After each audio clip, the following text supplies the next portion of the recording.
सालेपुर नरेंद्रपुर रे थमुनी उत्तेजना 144 तारा पर भी रास्ता रोको एवं पोड़ा जला जारी रही। कटक जिला नेमाल थाना नरेंद्रपुर रे गतकाली ठारू लगी रही गोष्ठी संघर्ष।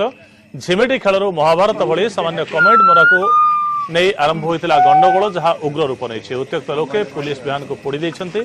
भ्यान पोड़ी घटना रे 5 जन को अटक रखिथिबा बेले आखपाख अंचल लोक टायर जाली रास्ता अवरोध करिसेंति।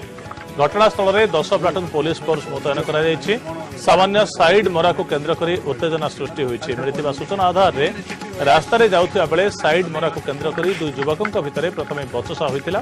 यापर जड़े काकुड़िया पदारू आउ किसी युवकों को डाकी आनी बचसा लगी युवकों घर को जाई मारपिट करते।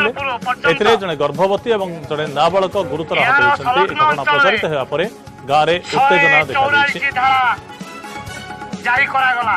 संपर्क में अधिक सूचना प्रतिनिधि नारायण सालेपुर नरेंद्रपुर रे थमुनी उत्तेजना 144 तारा पर भी रास्ता रोको एवं पोड़ा जला जारी रही।